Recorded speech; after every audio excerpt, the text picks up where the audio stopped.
Yeah, I think what a coach should do is realistically sit down with your staff, sit down by yourself, and think, would I have enjoyed playing in this program under myself?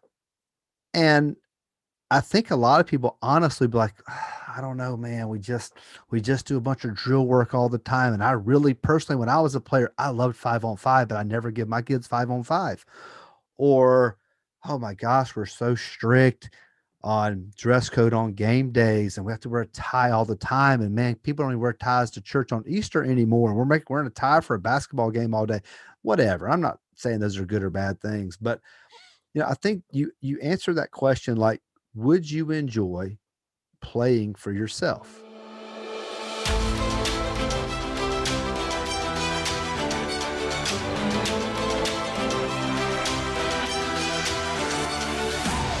Welcome to the Coaches Club podcast, powered by Transform Sport, where we believe great coaches transform lives, athletes deserve great coaches, and coaches deserve great training.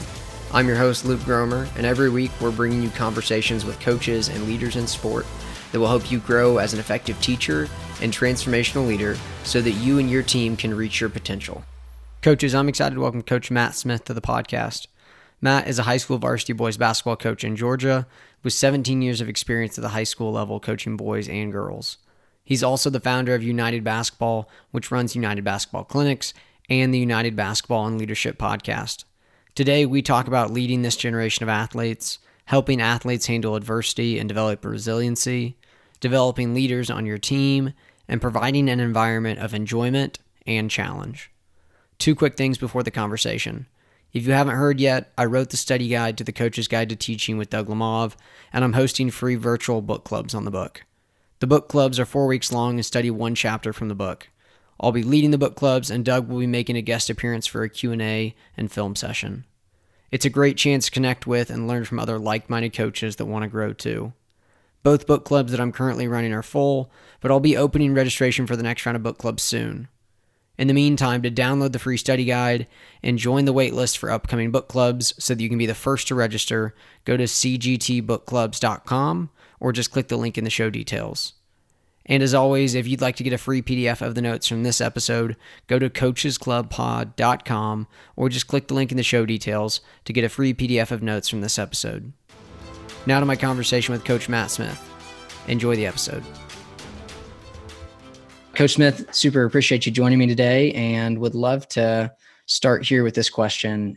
What, in your experience and in all these interviews that you've conducted for your podcast, do you feel like are the most common misconceptions that coaches have around leadership?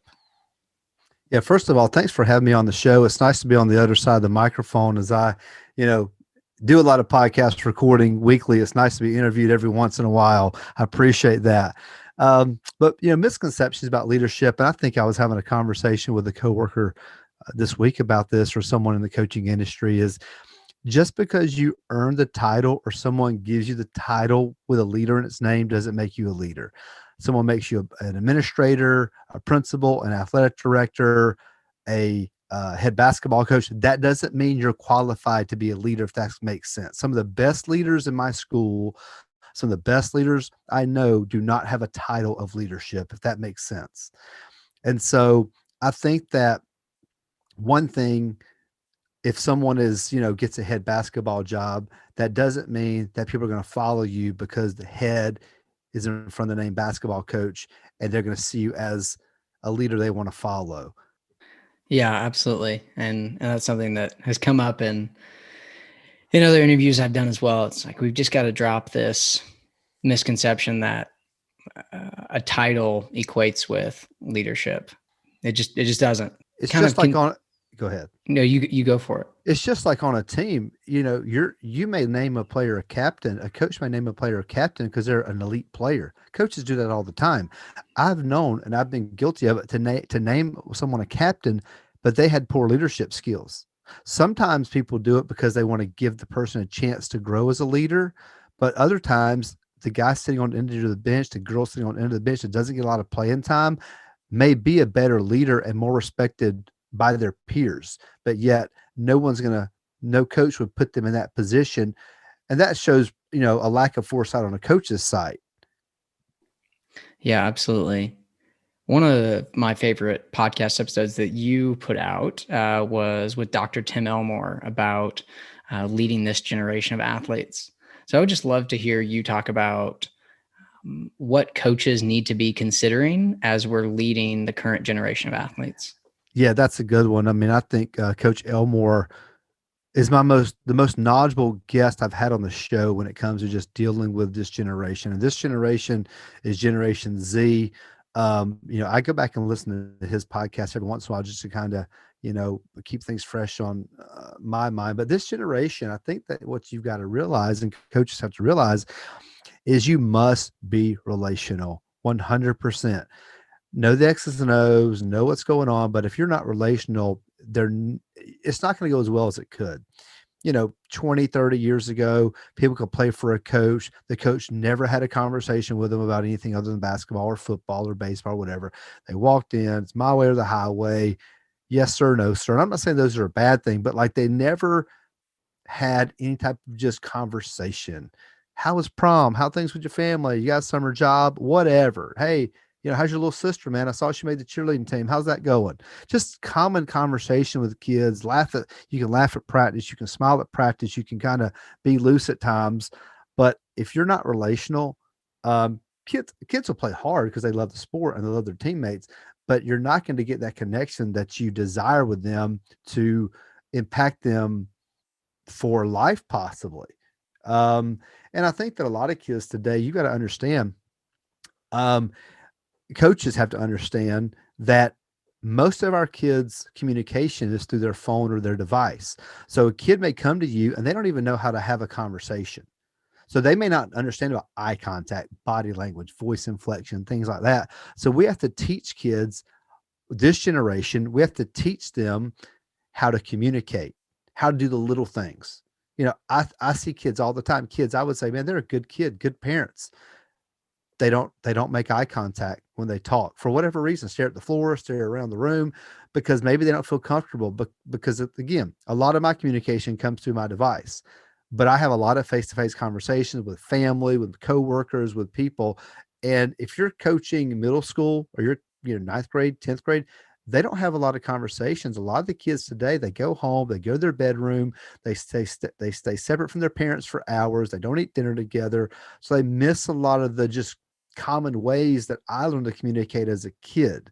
Those are some things I think about this generation. And then, other things I was thinking is like, um, man, this generation, again, I'm not knocking this generation. Everybody says, kids have changed these days. Well, kids have changed, of course, but adults have changed as well. So a lot of times we blame kids for things that go awry in the classroom or on a team or whatever, but the adults have changed.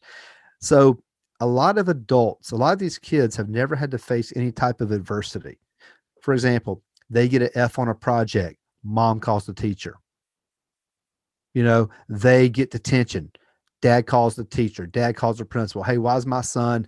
Like when I was a kid, 100% of the time I got in trouble, I was responsible.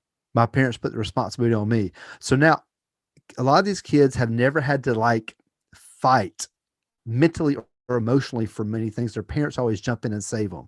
And I think parents do so with good intention. I'm not saying that the parents are trying to do anything to harm their child. You and I both have, young children. And I think that we might, if we don't fight it, we could do the same in 7 or 8 years. So I think that many kids today, go back to the point was they just don't know how to cope with difficult situations. For example, being a star in the 8th grade and maybe not getting as much playing time on the ninth grade team, getting cut from a team, just any type of adversity, a teammate kind of barking at them, a coach benching them for something. So I think that, as we teach this generation and coach this generation, you've got to look at who's coming to the table or who's coming into your on the court with you in your locker room, and think about like they are different, but our whole society is kind of forced this on them. And so we just have to look to strengthen the child in every area, not just the sport we're teaching. And again, Dr. Elmore speaks very eloquently about this and so many details. And another, my last point about this generation, and it's really kind of sad, is they're just so much anxiety. Like they're just stressed. I was never stressed as a ninth or 10th grader, 11th grader. If I was stressed, it's because I hope my mom didn't find out I got detention or I got demerits or whatever.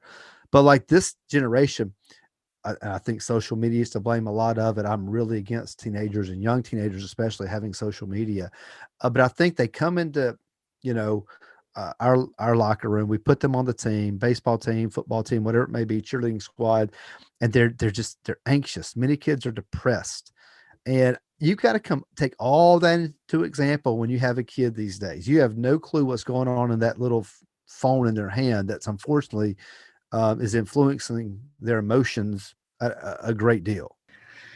Yeah, there's a lot of good stuff in what you just said. I'd love to ask a couple follow-up questions to a couple Sure. parts of it. First, one of the things you talked about was just adversity, and lots of kids haven't experienced adversity. I'm just really curious for you in your program, how do you help players learn to deal with adversity in a way that, like you talked about at first, still maintains and builds a relationship with them, but helps them build those skills of resiliency that we all know that kids need, that adults need too? Well, I think from just a small kind of, I won't say this insignificant level, but a small level is, how they handle adversity on the court if the official makes a call that they deem inappropriate, or do they have negative body language? They look at their parents in the stands, they drop their shoulders, do they argue with the official? When they miss a layup, do they go and, this is, I don't know if girls do this. It's been a while since I've coached girls basketball. Guys just do this a ton. They'll miss the layup and they'll go slap the wall that's close to the basket, hit the pad, or, some type of thing that really just shows poor sportsmanship and shows that they can't handle just missing a layup or a bad call. So I think in those moments, you don't you let the kid know why it's inappropriate, but you also explain to them like a better way to deal with it. So the ref calls a travel and you think deep in your heart you didn't travel. You hand him the ball, yes, sir. You run back down the floor. You just little things like that. But if it's a greater issue, let's say you have to bench a kid because they've been late to 2 practices, or they're not doing what they need academically, so you decide that they need to, focus on academics and take a little time away from basketball or whatever it may be. You just have to have the conversations of how they can handle the situation, why the decision is being made, and then just help like talk through it. I think even sometimes, if you have to cut a kid, and no coach enjoys cutting a kid. I hear all these coaches talking about they have 40, 50 kids try out for their ninth grade team. That's awesome. It's like, man, that means you just had to cut 36 kids. And I know you can't have conversations with 36 kids, but you might want to see the kid who's really, really taking it hard and just catch him in between class, or, hey man, I just want to talk about how you can handle this. And, don't get, and I've done this all the time. Hey, don't give up. Come out next year, work hard, stay in shape, come to all the games, just, we want you to be a fan. Do you want to be the manager this year? Maybe if someone gets hurt, you can jump in, whatever it may be, but you just got to talk them through, adversity, whether it's a missed call, something in the classroom with a teacher. All the time you'll hear a kid say, well, so-and-so gave me Mr. Miss math teacher gave me detention. I wasn't even talking, and they want to be irate. Well, let's talk about, well, were you turned around? Did your body language make them think that you may have been talking and someone was talking to you? Or did you go to them after class and say, hey, Mr. Smith, I really wasn't talking, and I just want to let you know that. I'm not trying to get out of the punishment. I just want to let you know that that time I wasn't, and, whatever it may be. All these situations are minor, but in the scheme of a teenager's life, they can be major. And while all that's going on, parents may getting a divorce, grandma may be sick, dad may have lost his job. All this stuff is putting outside pressure on them to feel like they need to perform. And, being cut from the team or that ref making the bad call could be what pushes them over the edge. And that's why we need to help them cope. So when they go out to the real world, the workforce, or in college, they will handle most they'll handle situations that bring negative emotion in an appropriate way. But I think it just starts with conversations, and you have to set the standard of what's acceptable, and explain, why we're not going to talk to officials, why we're not going to look at our dad in the stands every time something happens, why we're going to, yes or no sir to the official, why we're going to, if the coach yanks us after 5 straight turnovers, we're going to come to the bench with our head up high, our shoulders, our back high, and we're going to still high five everybody and not sit on the end of the bench and sulk.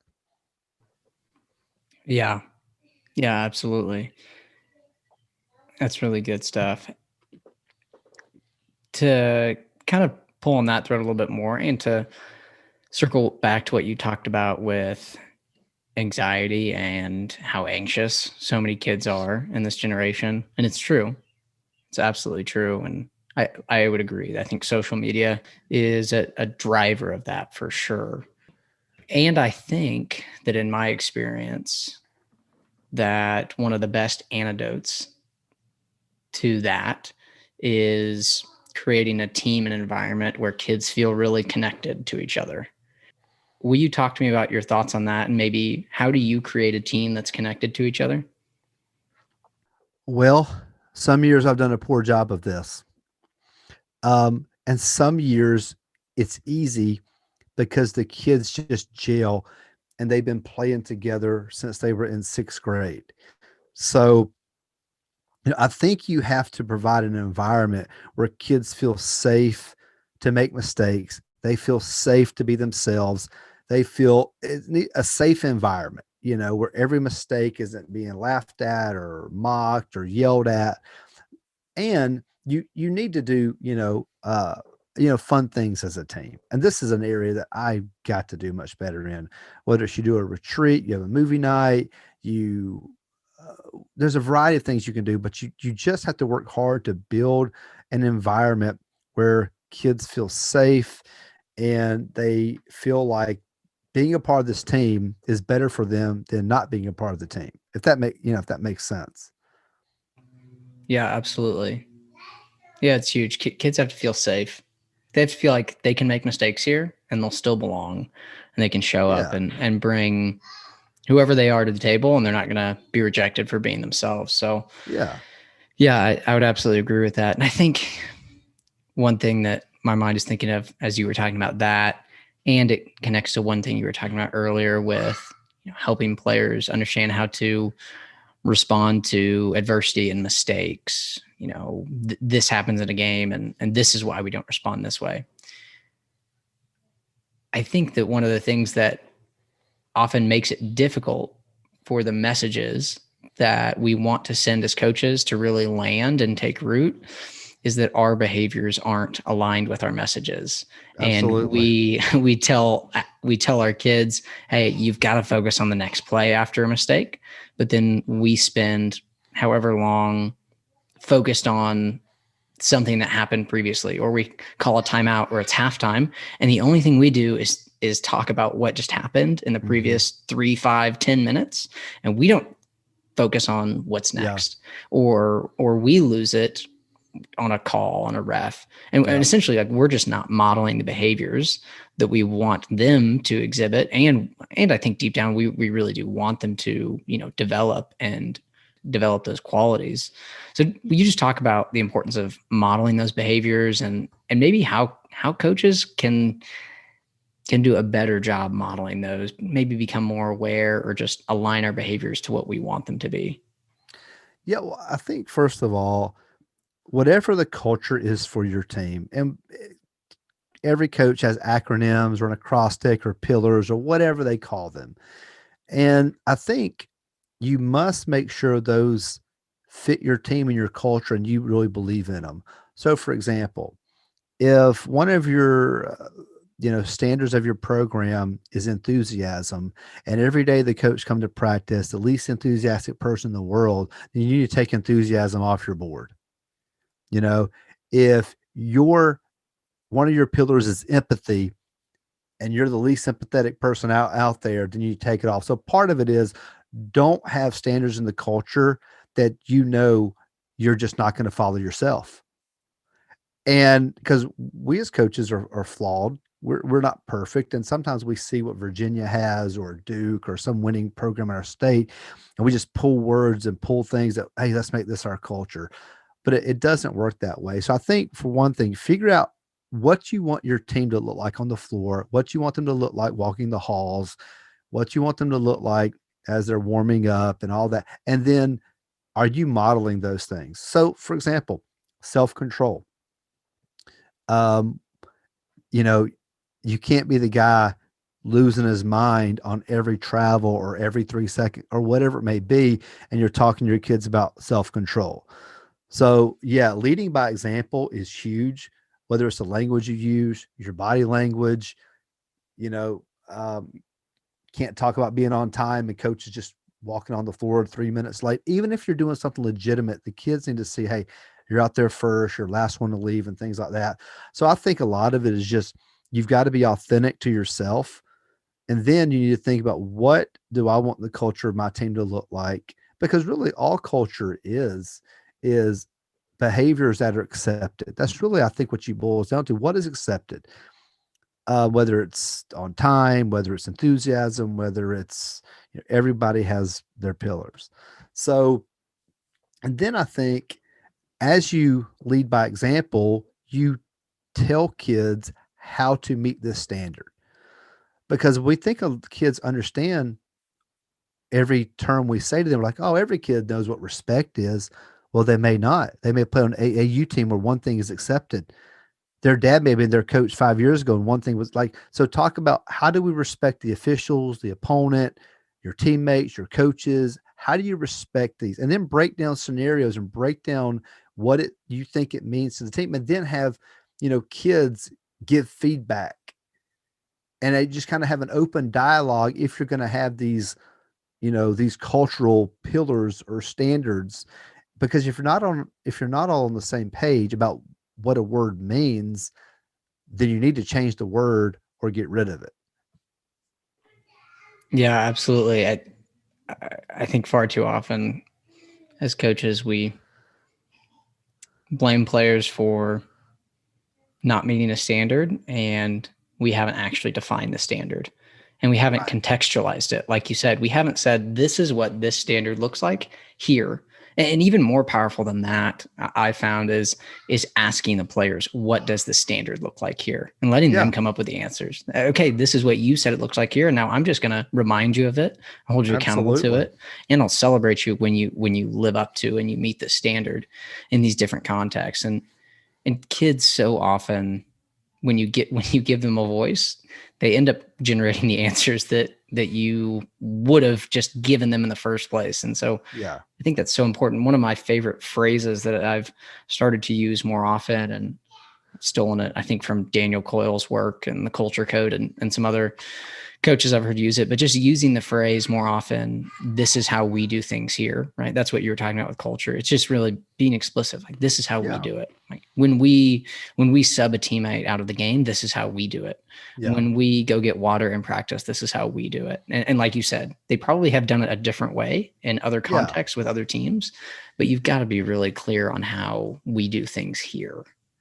Yeah. And there's things you have to talk about daily, but also it's got to get to the point where the teammates enforce it on each other. For example, you should know, oh my gosh, if I walk into practice 6 minutes late, man, my teammates are going to be the first one to say something to me, not my coach.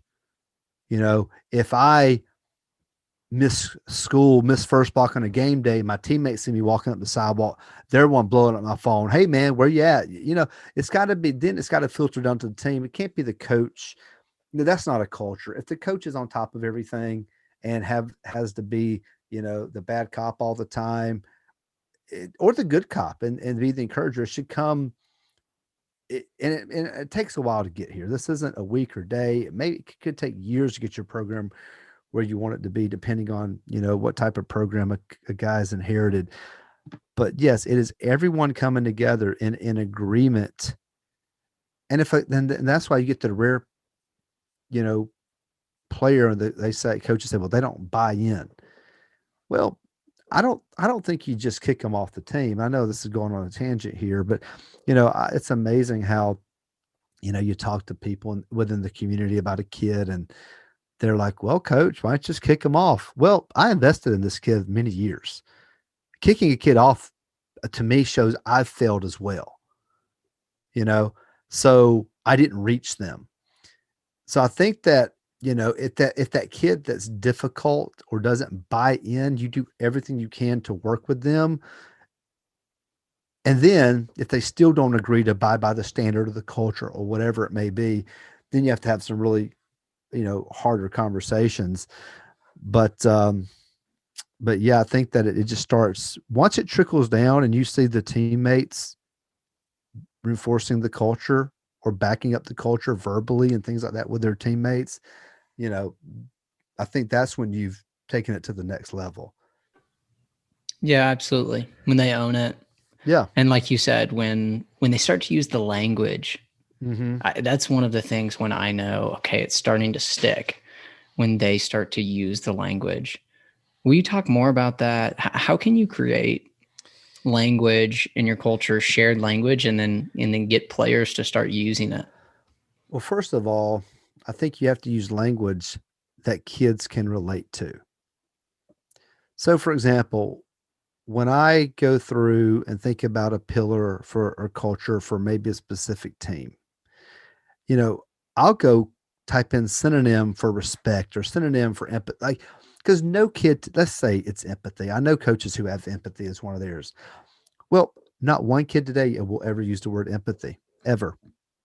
Now, so either you educate them really well on what empathy is and try to raise their love, their language, or you replace it with a phrase or a word that is more relatable to them. You know, so I think first of all, choose language that is easy for kids and they feel comfortable using. Um, and then you have to use that language. You have to use the language. Um, and it can't be, a coach talks about respect on day one, and then they don't talk about respect again until day 17. I'm guilty of this kind of stuff. Everything I'm saying, I've done poorly at some point in time. So then you talk about, man, these kids aren't buying in, these kids aren't getting it, and you're like, well, coach, you've gone 2 weeks and not mentioned it. And then so we got to take ownership. The coach has to take ownership for. That's why I was talking to a coach last night, and they were just talking about it could just be exhausting to stay on top of this stuff all the time. That's why you have to have the cultural principles or language that you can do, you can follow up on. I can't have 13 things. There's no way I could stay on top of that. Some coaches just have, I've known coaches have one guideline, and it was put the program first. Now, you may have to go through with scenarios and talk about how to put the program first. Academically, you need to be on top of things. So you're here all the time and you have good grades, you stay on the team, being at school. I think that may be too broad, but for some coaches, it works. So, and then you just have to just go through it, scenarios, talk about it. And then, if something happens, you can have, questions with the team like, what went wrong here? What cultural standard did we not meet here? And then talk about it. And high school kids are maybe different than college, or maybe they're not that much different with things, but having a conversation with a 15, 16-year-old boy or girl, just for them to kind of grasp everything, it could be multiple conversations. I think it's really powerful what you said of finding language that is relevant to them, that can be sticky. I think that's really, really important. Kind of shifting a little bit. I think it's connected to what we've talked about, but I think most coaches talk about or want to develop leaders on their team. I think most coaches would say part of the reason I'm coaching is I want to help kids become great adults, hopefully leaders. We need better leaders in our world. I think that's really evident. Will you talk about how to do that? And maybe, I don't know if there are specific examples that you could share from your own coaching of how you've tried to be intentional in developing leaders. Well, I think that, you have to put them in a situation where they can be a leader. Unless you put them in a situation, it's not going to be relevant. So, I think that you can give the team ownership of something, or individuals. For example, you want to give the team ownership or lead an area. You can have them the basic things of, they make the decision on, or they can talk about, discuss, and vote on, game day attire, talk about pregame warm up, talk about game day meals, stuff that, the coach can override a little bit, but it's not end of the world type deal. That just give them a situation, as a team, to kind of take ownership of things. But on an individual level, it can be difficult because it's just some people have really large programs. And so am I just focusing on my captains, quote unquote, which I haven't done captains in years. I don't ever do captains anymore. I can't really tell you why. I'm not saying it's the best decision, but I know who the leaders on my team are. The players know who the leaders on the team are, but I've not given the title of captain. So like on game day, when we're out there warming up, and this ref wants to send one or two captains over, I'll just pick a couple of seniors or maybe a junior or whatever. Sometimes I'll pick the guy on the end of the bench who's probably not going to get the game, but I want to give them a little bit of, man, I got to be captain for this game type deal. And then I think what you can do, like at practice, you can even, have white team versus blue team, and, no coaches involved with it. And they have to kind of coach each other up, and they have to kind of, you know, um, fix issues within their team in the little scrimmage. You can do things where you can have a upperclassman kind of mentor an underclassman and give them a chance where they have to meet weekly and just talk about just basic things, nothing really deep. Just talk about how things are going, or I don't understand this play Coach Smith put in, but hey, can you talk with me about it? You just have to find a way to give them scenarios where they can lead, um, and then from there, I think that's how leadership can begin to grow. But again, you've already set the table with your culture. You've set the table with investing in these guys individually, being relational with them. And then from there, you want them to grow by the time they're a senior so they can be a leader for the young men um, behind them. And sometimes you get that rare team that's just pretty much all seniors. I think my senior year, there were 9 out of 12 seniors on the team. So in that situation is a little different because there weren't a lot of underclassmen for the coach um, you know, to deal with. But I think that giving them, whether it's let's say you do some type of service day in the community, possibly you go to the Goodwill and help them out. You go to the food bank and help them out. That's where they are all leading and all helping something and doing a cause that's bigger than themselves. And the coach isn't there, micromanaging every moment of it. Yeah, absolutely. I think what you said is so powerful. You're not going to develop leaders unless they actually have opportunities to lead.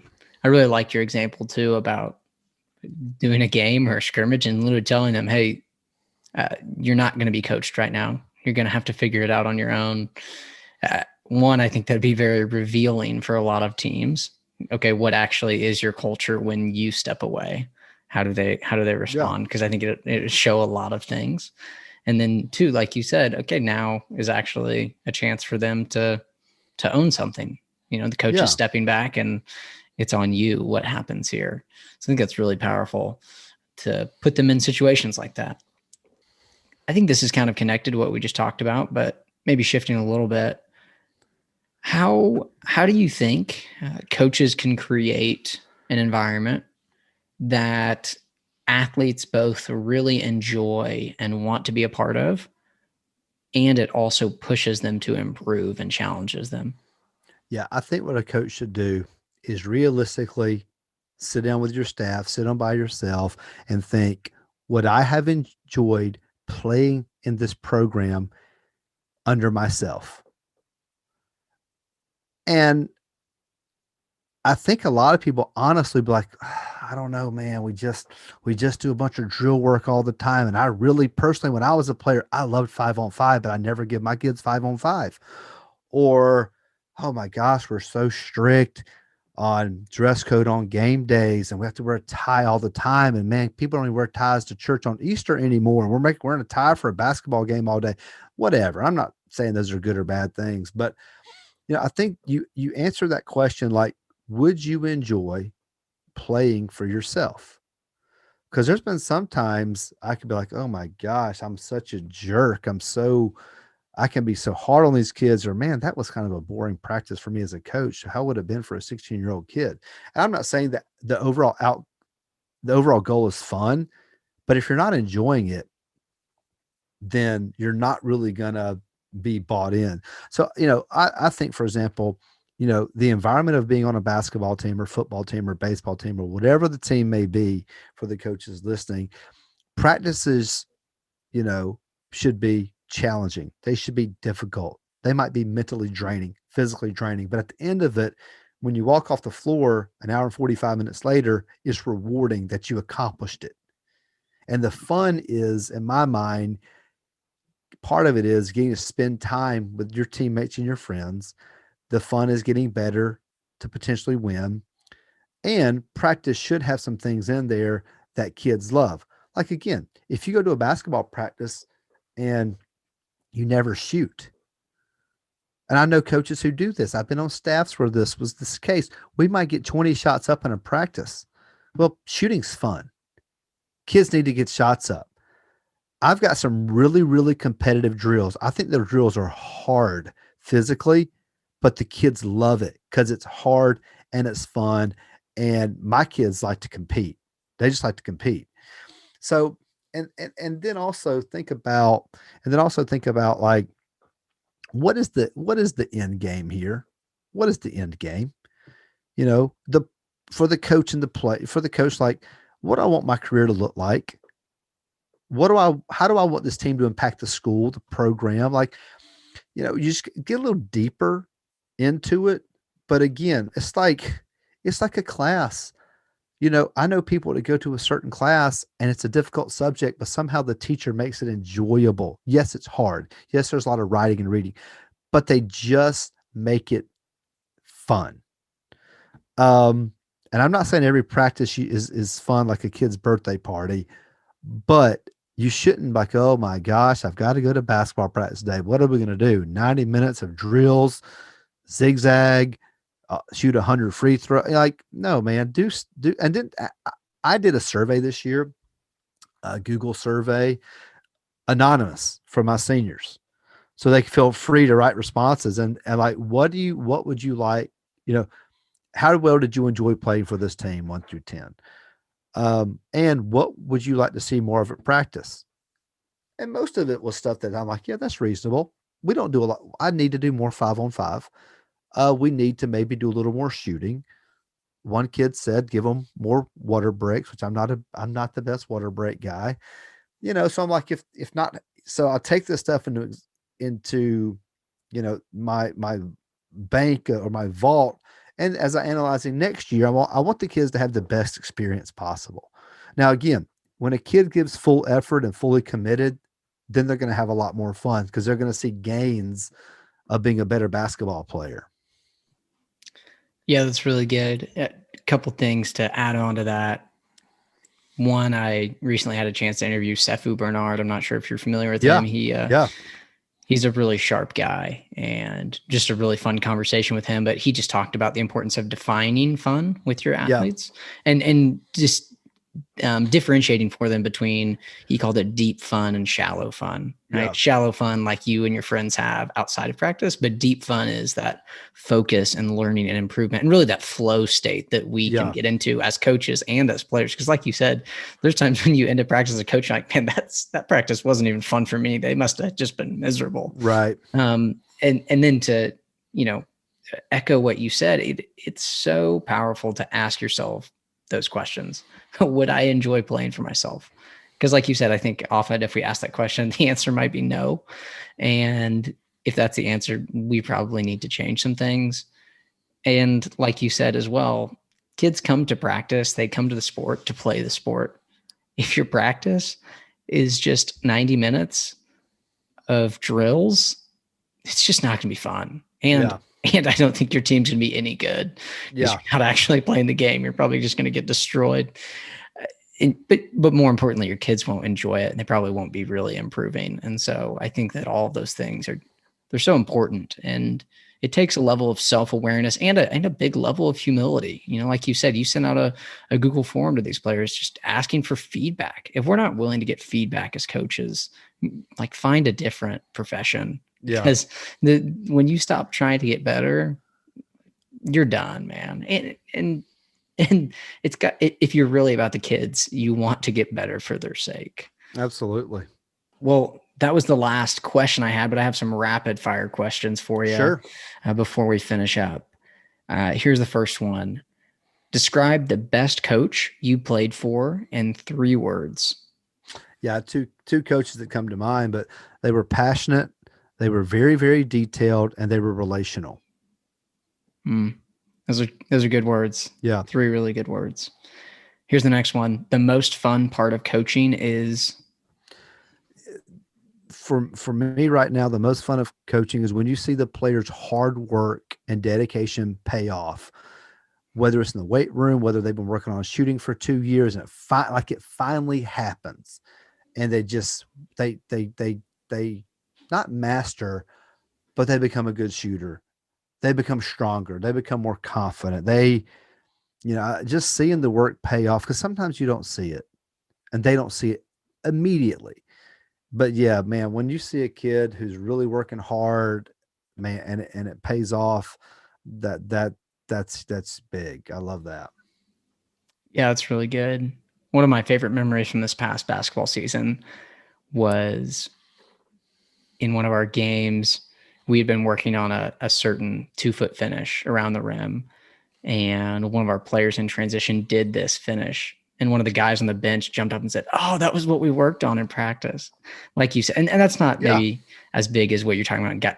Guys really showing individual improvement, but seeing kids do things that they couldn't do before, it's just fun, man. It's what it's about. Here's my next one. I wish I would have known blank before my first coaching experience. The importance of having a mentor. Say more about that. Well, man, I just think that when I was my first head job, 22, fresh out of college, several many years ago. Um, man, I was on an island. I guess partly by choice, but partly just by ignorance, because I just did not even know what I didn't know. So I mean, I would say that my employer who hired a 22-year-old coach should have probably found me a mentor. I mean, it's just be wise.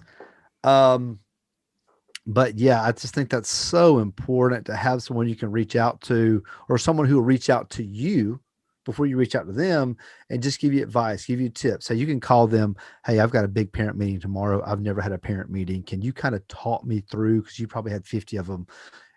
I've got a kid who's having some issues. What do I do?" Um, just just little things of how do you handle the organization of game day. I mean, I was just learning on the fly and making mistakes along the way. Not like I wouldn't have made mistakes with a mentor, but I think it could have been a smoother, transition. But that's what you get when you hire, 22-year-old head coaches, right? You need to give them some type of um, a sounding board at least. Yeah, that's so important. Yeah, mentors are huge for Yeah. sure.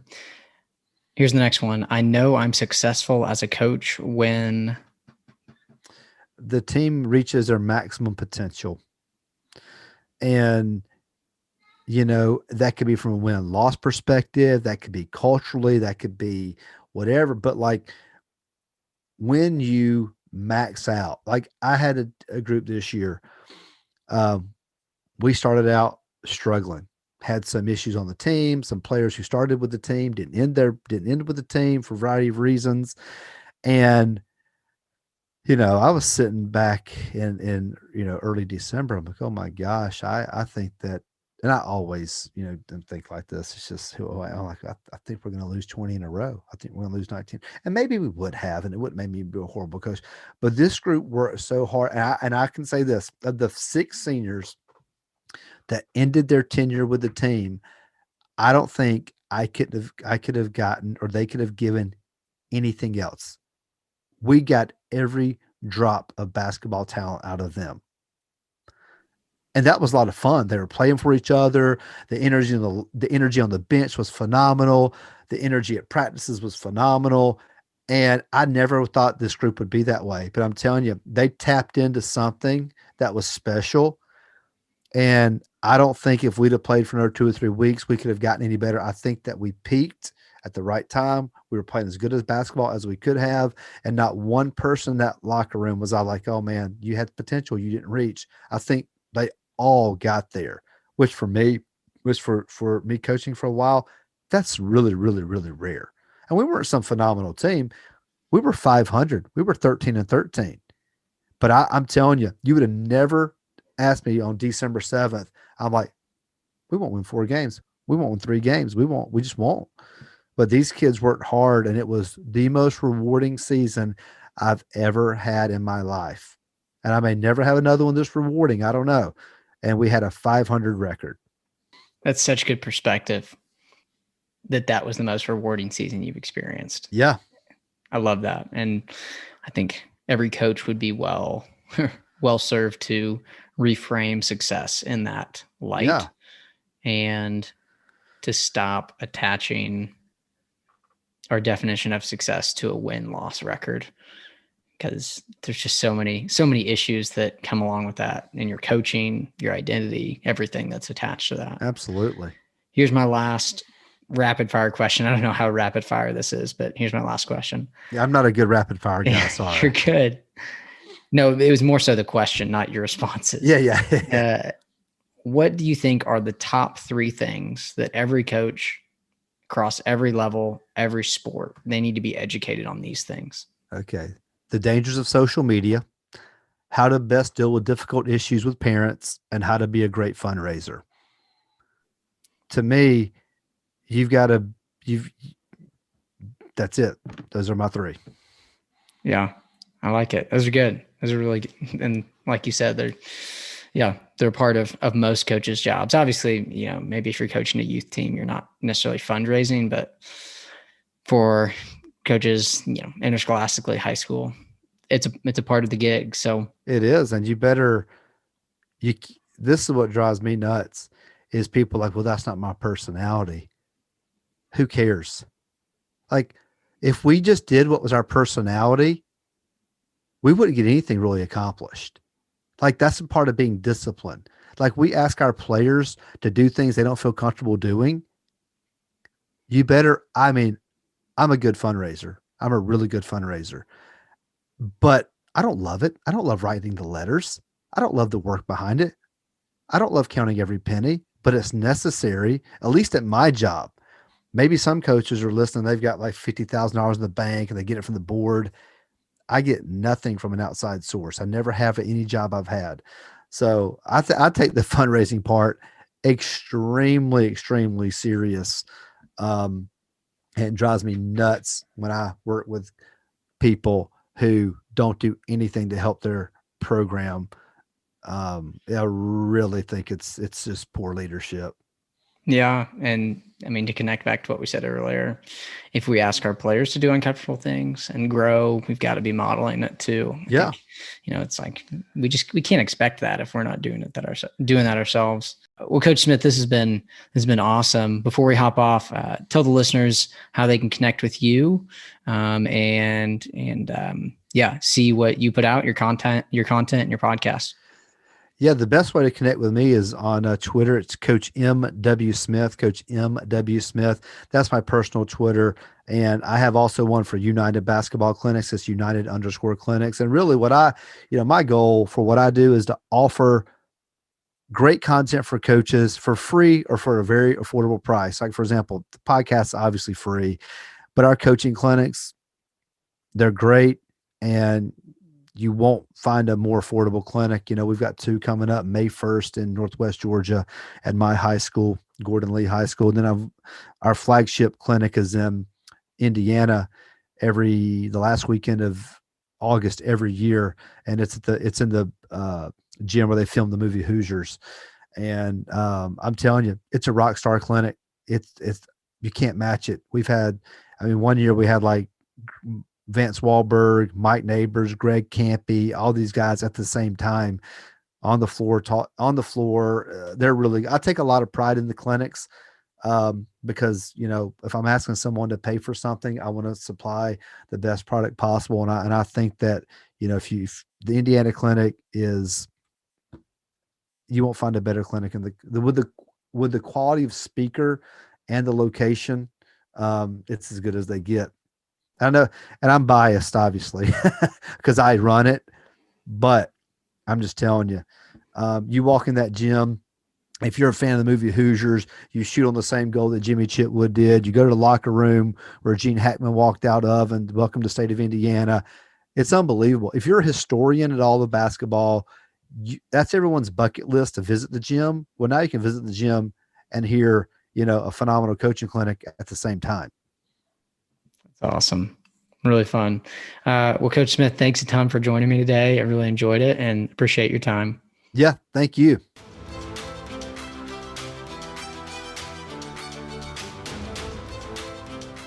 Coaches, thanks for listening to this episode, and thanks again to Coach Smith for coming on to the podcast. If you want to connect with him or learn more about his clinics, check the show details for links. If you'd like a free 6-page PDF of the notes from this podcast episode, go to coachesclubpod.com to download the notes. And if you'd like to join the waitlist for an upcoming free book club, go to cgtbookclubs.com. I'd love to connect with you in a future book club. And lastly, if you enjoy this podcast or find it valuable, please take a minute to rate, review, and subscribe to the podcast wherever you listen, and give us a shout out on Twitter. Thanks for listening to the Coaches Club podcast powered by Transform Sport, where we believe great coaches transform lives, athletes deserve great coaches, and coaches deserve great training.